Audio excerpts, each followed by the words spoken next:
Hello everyone, how are you all doing?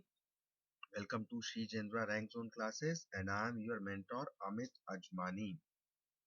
As you are all aware that in the previous class, because we have completed up the chapter gravitation, in this class we'll be discussing the questions related to this chapter. There were few things which I specially told you that they are very important. I hope that you all must have gone through it and you are well prepared for attending the today's session. Try to relate it as a revision and try to give the answers and try to counter check and confirm when I tell you the answers, and wherever you are going wrong, make sure that you mark your errors and note down wherever your answer is not the way I am telling you. Clear? So let us start up with the question answers of gravitation. Let us see the first question. The mass of moon is about 0.012 times that of Earth and its diameter is about 0.25 times that of Earth. The value of G on the moon will be. The given options are less than that on the Earth, more than that on the Earth, same as that on the Earth, or about 1/6 of that on the Earth. Now, out of you, there are group of people, group of students who will simply mark it about 1/6. There are others who would have been thought of applying the formula and calculating the exact value, but maybe it is not required because here we are not given the exact values. We have to compare it with that of the Earth, and because we know that the mass of the moon is less than the Earth, the diameter of moon is less than the Earth, obviously the value of G should also come less than on the Earth, but this is where your observation should come into play. What exactly is he trying to ask is the value of G. Now this G is of two types, small g and capital G, and there is a huge difference between these two. This small g is acceleration due to gravity, but this capital G is a gravitational constant. This small g varies, but this capital G never varies, being a constant. Its value is fixed, and this is what he is asking. The value of G on the moon will be same as that on the Earth. In fact, whether it is moon or Earth or sun or stars or Jupiter or Saturn or any given place in the universe, the value of G remains same. So these are a few examples of trick questions that you should observe properly. Had it been small g, then we have applied the formula of small g is equal to capital G capital M upon R square. Now since the value of capital M mass and R distance are different for different planets or different heavenly bodies, that is why the value of small g comes to be different, and in this case it should have been less than that on the Earth, which we know it is 1/6, so we would have marked 1/6. But that was the case when small g would have been asked. Here it is capital G, so the answer is the option C, that is same as that on the Earth. I hope everybody must have understood why we have marked C as our option. Clear? Let's come to the next question. Two particles are placed at the same distance from each other, right?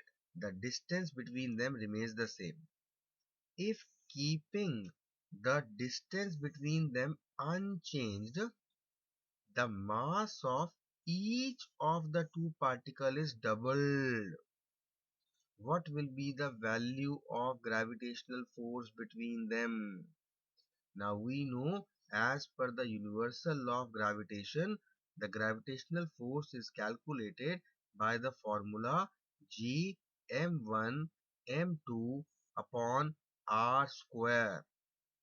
The value of G is constant throughout, and he's saying that the distance between them also is made constant.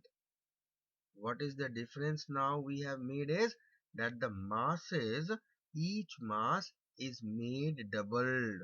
So it will be 2m1 rather than m1 and 2m2 rather than m2. So the new formula, if we apply these values, it will be 4 times that of the previous force. So the answer is 4 times. How we calculated? I hope you must have understood. Clear? Next question. Now this question has been asked 3 or 4 times. I have already myself seen it. An apple of mass 100 gram falls from a tree because of gravitational attraction between the earth and the apple. If the magnitude of force exerted by the earth on the apple be F1 and the magnitude of force exerted by the apple on the earth be F2, then what exactly is the relationship between these two forces? F1 is very much greater than F2. The second option is F2 is very much greater than F1. Third option is F1 is only a little greater than F2. Fourth option is F1 and F2 are exactly equal. Once again, a bit of observation, bit of concept application is required. The earth is applying a force on the apple and the apple is also applying force on the earth, right? Because every two bodies in the universe attract each other. But because the earth's mass is so much, that is why the force of earth on the apple is visible, that the apple moved towards the earth. It fell on the earth. But the earth cannot go towards the apple. Why so? Because of the universal gravitational constant, right? So it is because of Newton's third law of motion, in which he stated that action and reaction are equal and opposite. So applying that law here, we will conclude that both the forces F1 and F2 are exactly same. D is the answer. Clear? Coming to the next question.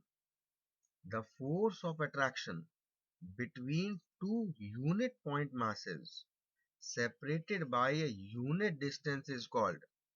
Again we know the formula of force is G into m1 m2 upon r square.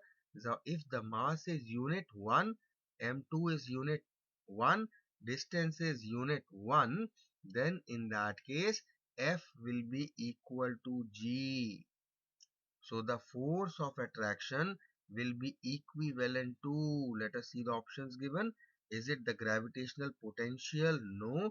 Is it the gravitational field strength? No. Is it the acceleration due to gravity? No.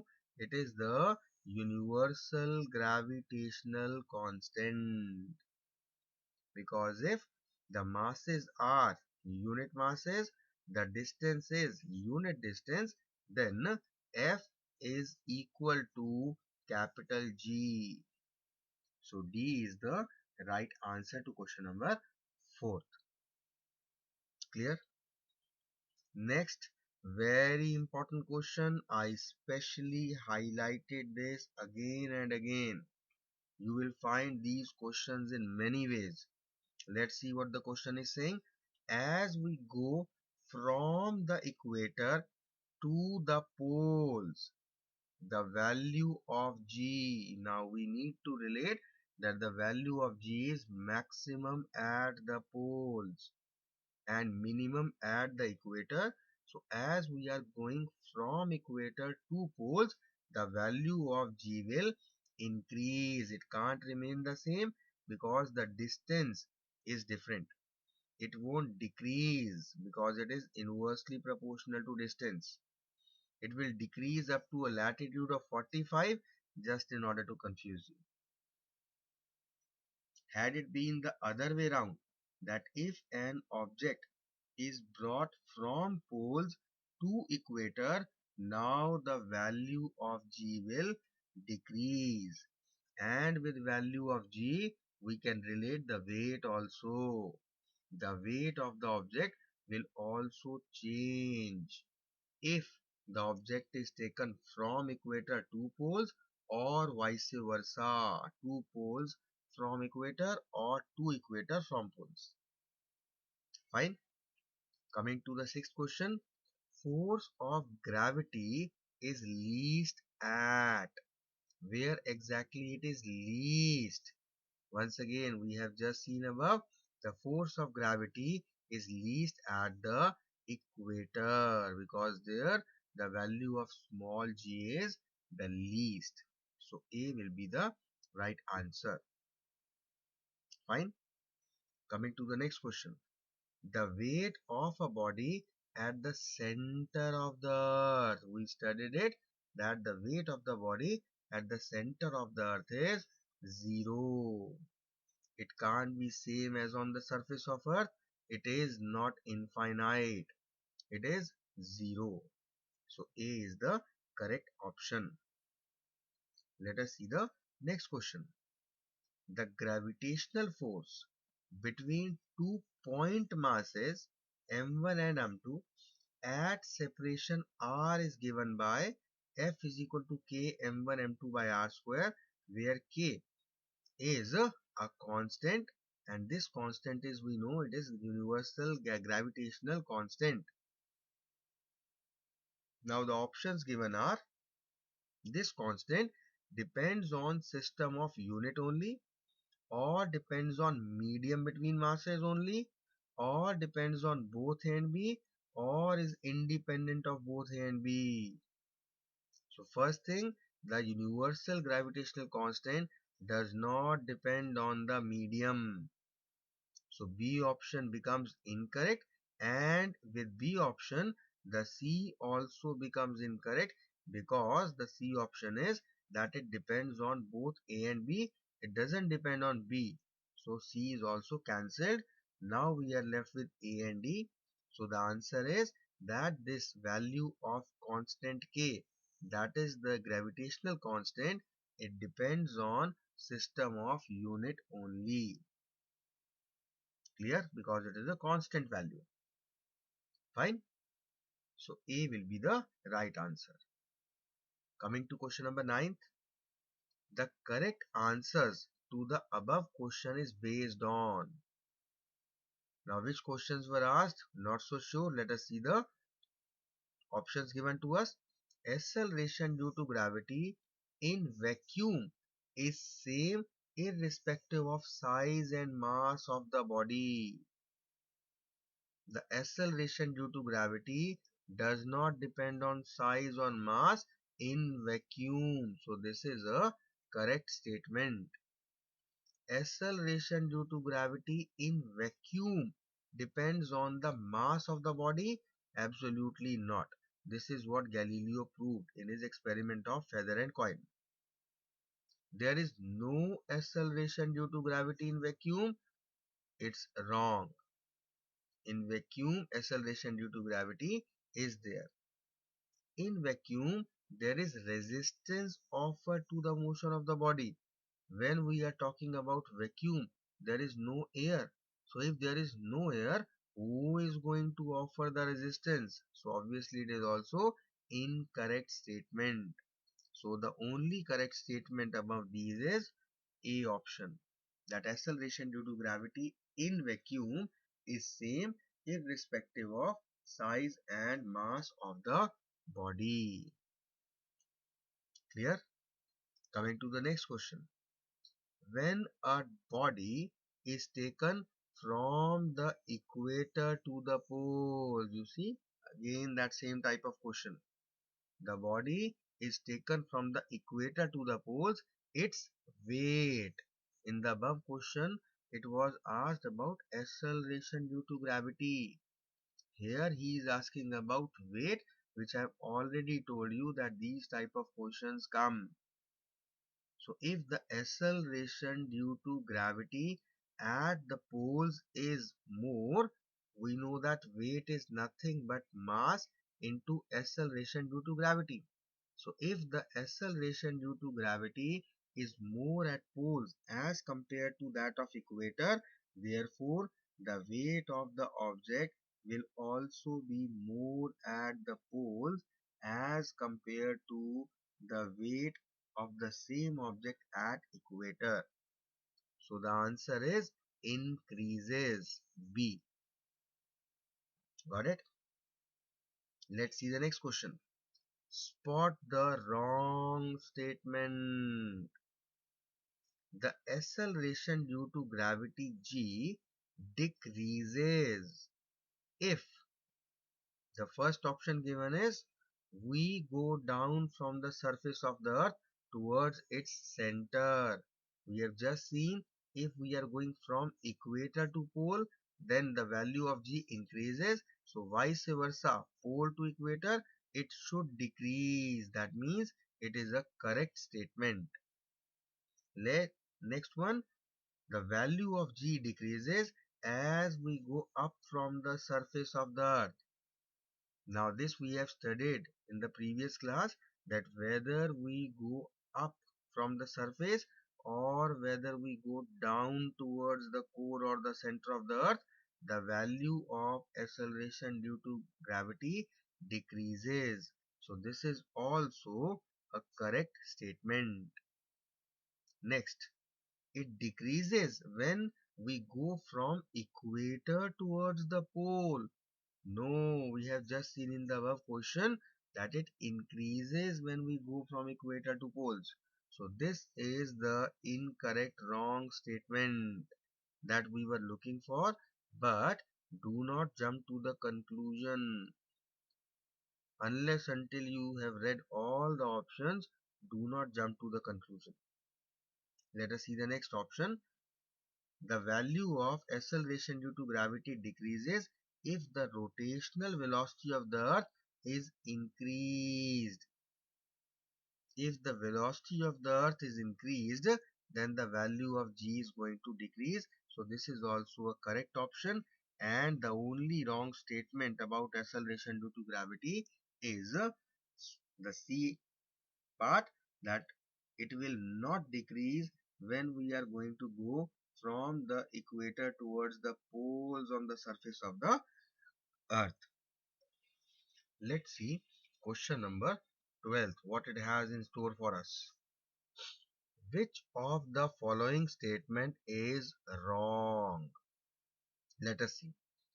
G, that is the acceleration due to gravity, is less at the earth's surface than at a height above it or a depth below it. It is a wrong statement. It is written altogether opposite. Actually, the value of acceleration due to gravity, it always decreases whether you go up or you go to a depth below it. Let us see the second statement. G is same at all places on the surface of the earth. Obviously, it is also a wrong statement. G varies. It cannot be same at all the places on the surface of the earth. Next statement is G has its maximum value at the equator. Come on, this is also a wrong statement because G has the minimum value at equator and the maximum at the poles. G is greater at the poles than at the equator. Yes, finally at last only we have got one statement to be correct. Now this is a very different type of question. Why? Because in this question, which of the following statement is wrong, that was asked. The first thing is, maybe it is printed wrong. Fine, maybe it is wrongly done. That wrong is being printed. It should have been correct. So we would have marked D. This statement is correct. This is the correct statement. Rest all are incorrect. But because it is misprinted, and unless until there is any correction from the examiner's point of view, you should not assume anything. And if the same question comes in the exam to you, you will mark the answer to be A, B, C. All are incorrect statements. Getting my point? So make sure that certain times if you get something tricky or something different, just be cool, be calm, and use your presence of mind. If there is anything wrong in the question paper, if anything is misprinted, it is the responsibility of the examination department to correct it, to rectify it. And if no correction comes, and still you find the question is wrong, you attempt the question as per what is given there without making your own assumptions.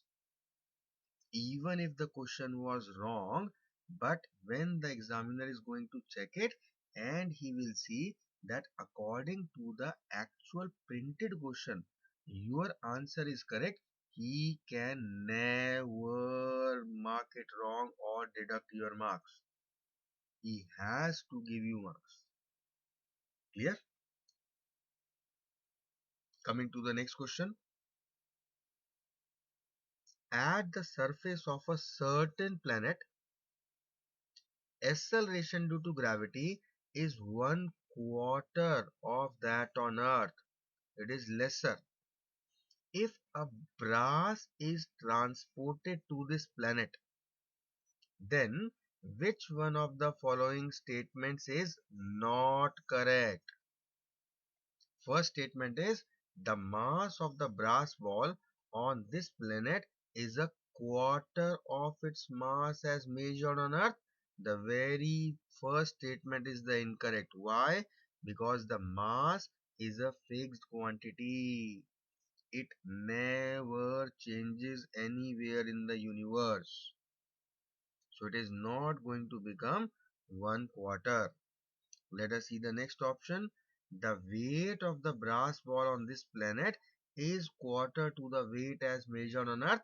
Now this is a correct statement. Why correct statement? Because weight is dependent on acceleration due to gravity, not mass. Let us see. The brass ball has the same mass on the other planet as on Earth. This is the C option, which is the exact correct option. This is absolutely true because mass never varies, never changes. It's a constant thing. Next, the brass ball has the same value on the other planet as on Earth. When we talk about value, we are talking about probably the financial value. So obviously its value is not going to change, right? So this is also correct statement. So the only incorrect statement is A. Clear? And this is what we are going to mark as our answer. Let's see the next question. The weight of a body is maximum at, where it will be maximum? Weight will be maximum where the value of G will be maximum. Now the first option given is moon, second is equator of Earth. So when we are comparing moon and Earth, the answer can't be moon because the value of G on moon is 1/6. Now moon is cancelled out. We are left with equators of Earth. Next option is poles of Earth or center of Earth. In the center of Earth, the value becomes 0. Cross it down. So we are left with poles and equator. Again the same thing. The value of G is maximum at poles. That is why the weight will also be maximum at poles. So B is the answer you need to mark if this question comes in the exam. Clear? Next question. In the relation F is equal to Gm upon dA, the quantity G, gravitational constant, something related to that we need to find out in the given options. The quantity G depends on the values of small g at the place of observation. Obviously not, because capital G is a constant value. This G is used only when the Earth is one of the two Marses. Exactly not. Why? Because it can be between any two masses throughout the universe. Is the value of G greatest on the surface of the Earth? It is a constant value. It doesn't change. So there is no point of greatest or smallest. Incorrect option. Let us see the fourth one. Is of the same value irrespective of the place of observation. Capital G is universal gravitational constant. It has to be fixed. It is constant. Its value is constant, 6.7 into 10 power minus 11 Newton meter square upon kilogram square. So irrespective of the place of observation, it is and it will always be constant. It always will be fixed. Clear? Let's come to the next question.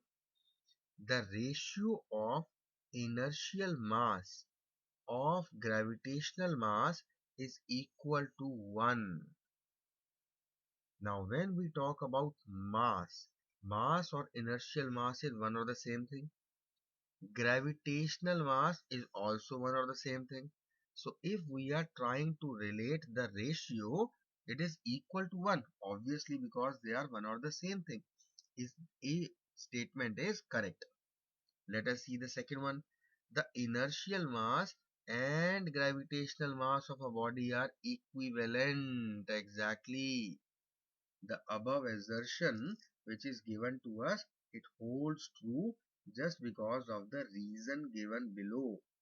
So if we try to relate these two statements, both A and B are true, and that is why we are going to mark A option, that both A and B are true. Clear? Let's see question number 17, what it is saying. Once again, assertion and reasoning is given, I suppose. A force act upon the earth revolving in a circular orbit about the sun. Hence, work should be done on the earth. Correct. A force is acting on the earth.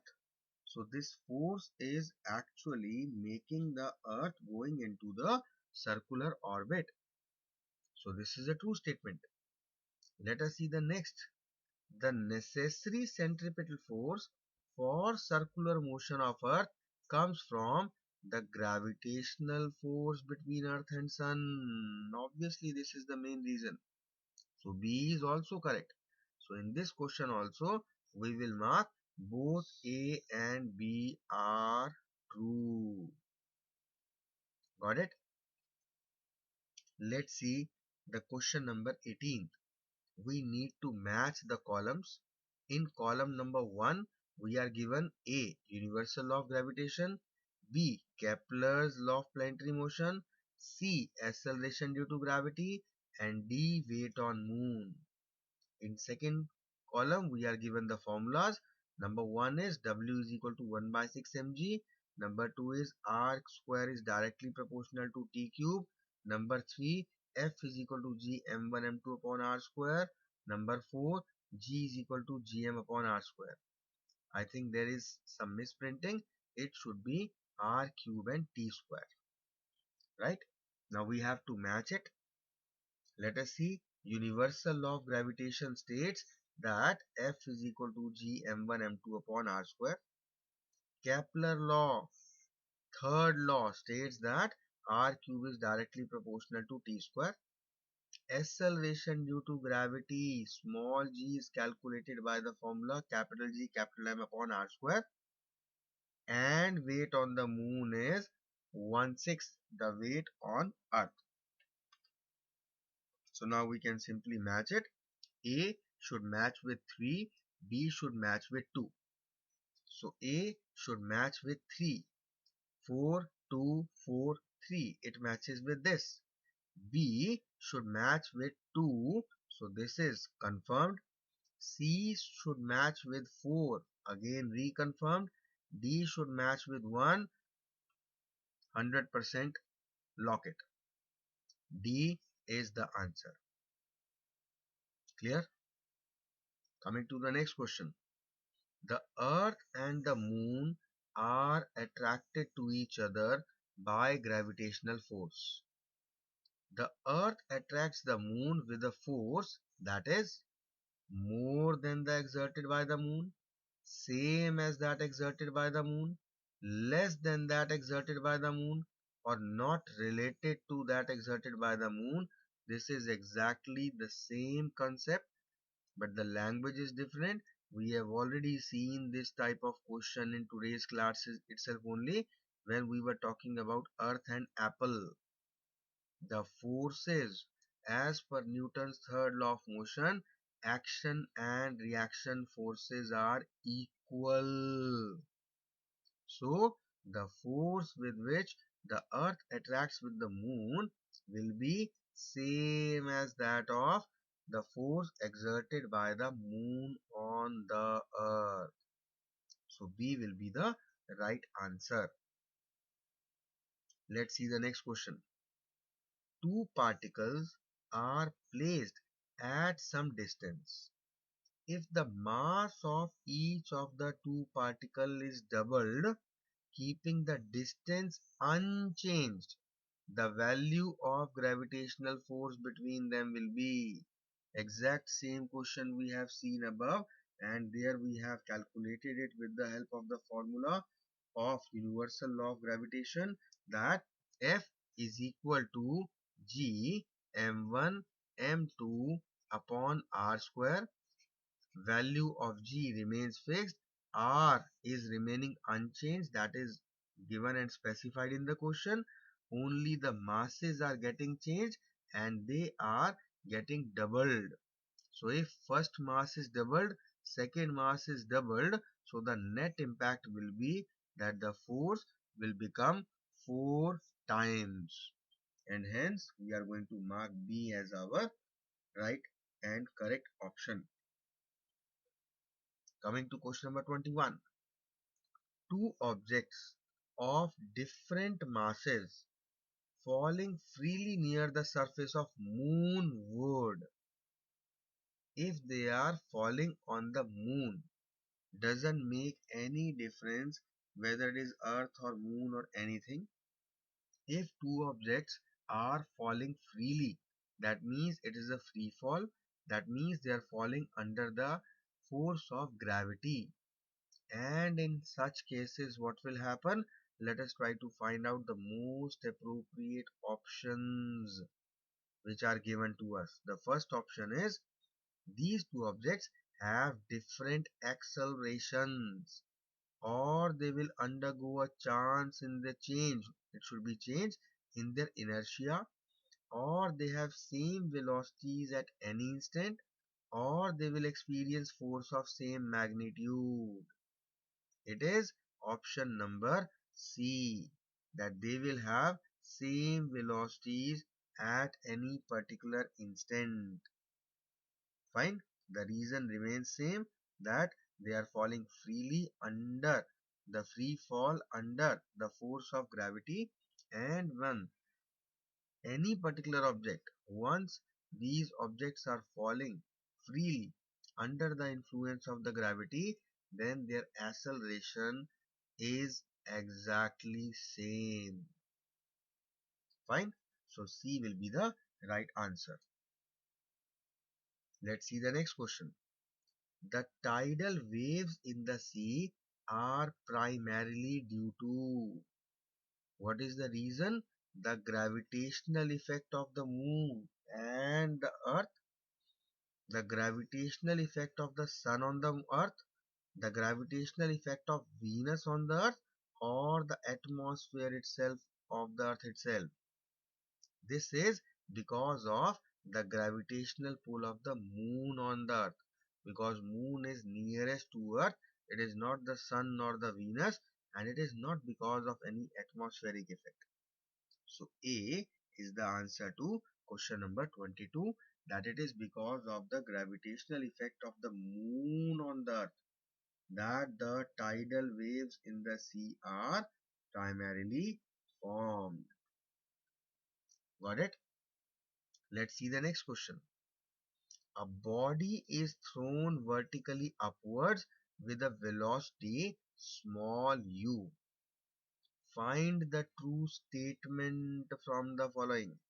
We need to find the correct statement. Let us see what are the options given to us.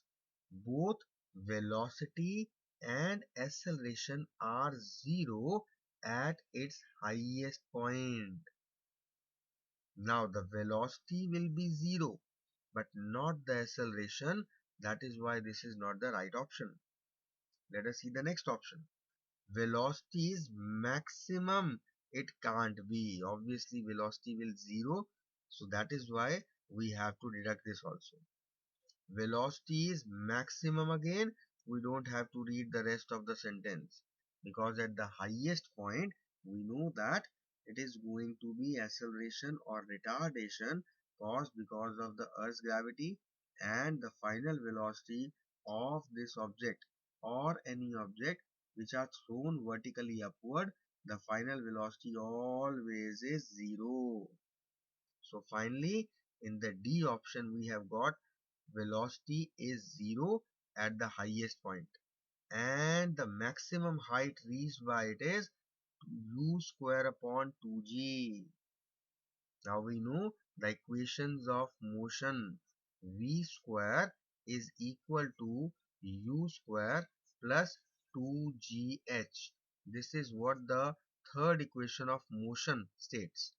Now since V is 0, so we are left with u square plus 2gh is equal to 0, and in order to find the value of h, what we will do is, taking u square and 2g on the other side, it will be h is equal to minus u square upon 2g. So this is the maximum height reached by it. This is also perfect. So this statement D is the correct or true statement regarding this body which is thrown vertically upward with initial velocity small u. I hope you have understood the reason why we have marked this answer. Let us see the next question. The mass on the moon is 7.34 into 10 to the power 22 kilograms, and the radius of moon is 1.74 into 10 to the power 6 meter.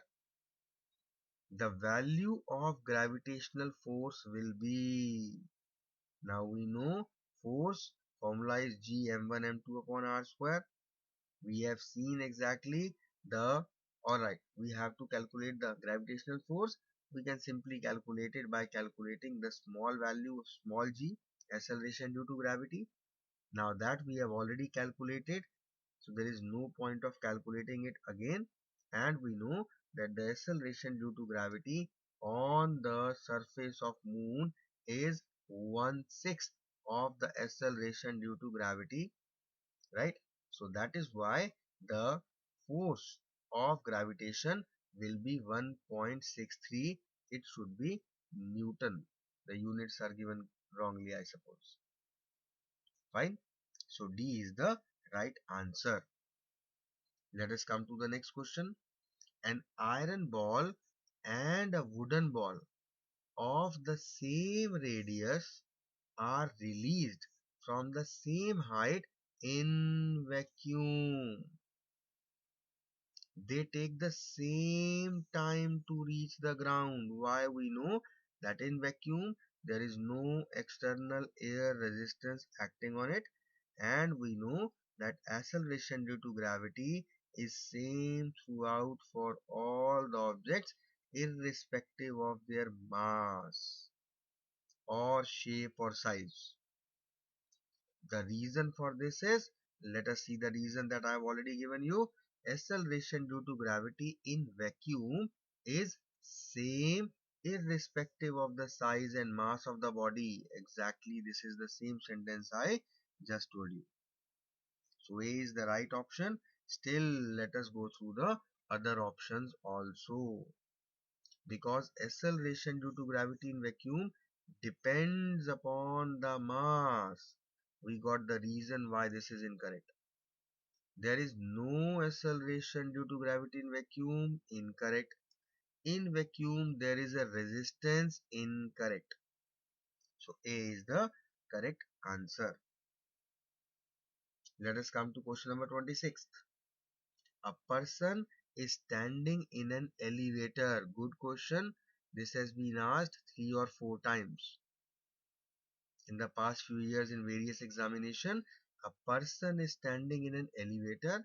In which situation he finds his weight less than the actual? Is it when the elevator moves upwards with constant acceleration? No, because here he is going upwards, so he will be feeling his weight. When the elevator moves downward with constant acceleration, now this is when we will feel our body weight to be lesser. And if this elevator is allowed to fall freely under the force of gravity, we will feel weightlessness. Right? Third option is the elevator moves upward with uniform velocity. No, it is moving downward with uniform velocity. No, it is when the elevator is moving downward with constant acceleration. Right? That is when we are going to find our or feel our weight to be lesser. Let us come to the next question. Kepler discovered. What did Kepler discover? Laws of motion. No, it was discovered by Newton. Laws of planetary motion. Exactly. He discovered the laws of planetary motion. 3 laws he gave. It's not the rotational motion or the laws of curvilinear motion. It is the planetary motion which is associated with Johannes Kepler. Let's see the next question. Which of the following statement is true about the gravitational constant? Gravitational constant is a force. Not at all. It has no unit. No, it has got a unit, and in fact very big unit. Newton meter square per kilogram square. It has the same value in all system of units. Obviously not. It does not depend on the nature of the medium in which the bodies are kept. This is correct about the gravitational constant capital G. It does not depend on the nature of the material. So D is the answer we are going to mark. Coming to the next question. As we go from equator to the poles, the value of G. Now we are going from equator to poles. At equator, the value of G is minimum. At poles, it is maximum. There is where we are going. So the value of G will increase. C is the right answer. Question number 30th. The value of G on the surface of the moon, let us see the options given to us, is the same as that on the earth? No. Is more than that on the earth? No. Is less than that on the earth? Correct. Keeps changing day by day? No. So it is less than that of the earth. B is the right answer. And how much less? Even we know that also. It is 1/6 of the acceleration due to gravity on the surface of Earth. Got it? Let us see the next question. The atmosphere, consisting of a large number of gases, is held to the earth because of, is it because of winds or clouds or earth's magnetic field or gravity? It is gravity. Not because we are studying the chapter gravity, that is why we are getting this type of question and we are marking gravity. You need to remember also, because there the questions will not be bifurcated as per their chapter's name written in the brackets after the question. Obviously not. So it is the gravity which holds the atmosphere. Clear? So D is the correct option. Let us come to the next question. The law of gravitation gives the gravitational force between the earth and a point mass only. This is the first option. Is it between the earth and the sun only?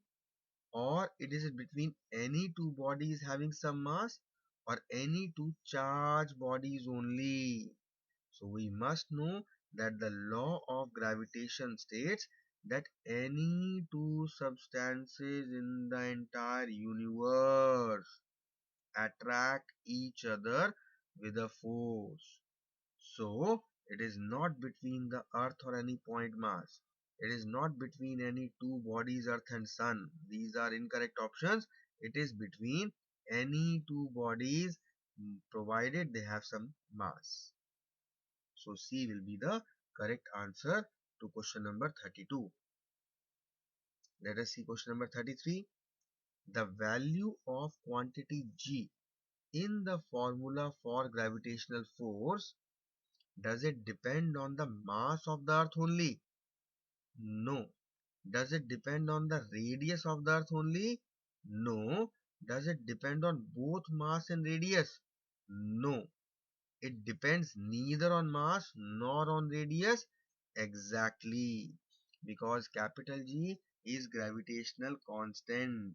It has no botheration, nothing to be affected through the mass or the radius. No concern whatsoever. It in itself is a constant value which is fixed throughout the universe, and the value also we know it is 6.7 into 10 to the power minus 11 Newton meter square upon kilogram square. So D is the answer we are going to mark. Coming to question number 34.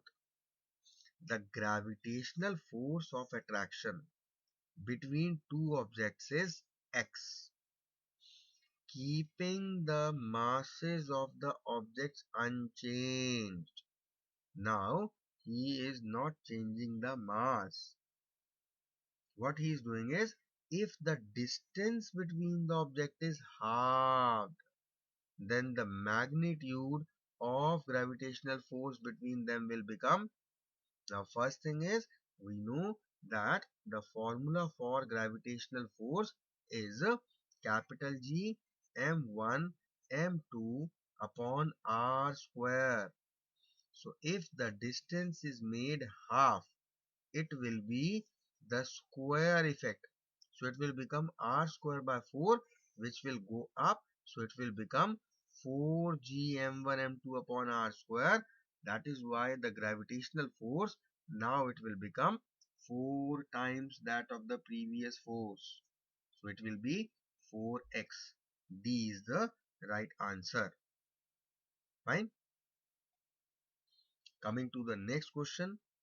According to one of Kepler's law of planetary motion, r square is directly proportional to t cube, r is directly proportional to t square, r cube is directly proportional to t square, or r cube is inversely proportional to t square. Now, it is the choice between this, and we need to remember the formula. Kepler's third law of planetary motion states that the cube of distance is directly proportional to the square of time. So it should be cube of distance, that is r, and square of time, that is t. This is our right answer. Got it? So Kepler's law of planetary motion, according to that, r cube is directly proportional to t square. So this is all about our gravitation. These were the few questions that specifically you need to learn, because these are already asked in the examination. 1 year or another, they have been asked. So we need to learn the chapter, no doubt. We need to keep everything in mind, no doubt.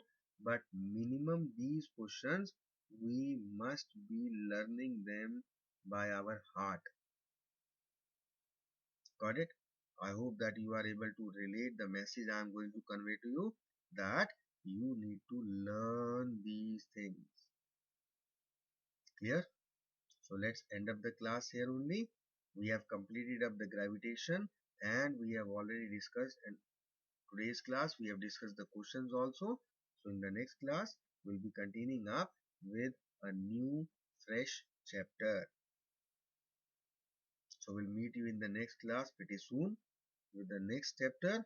Till then, take care of yourself, stay healthy, and stay happy, guys. Goodbye, everyone.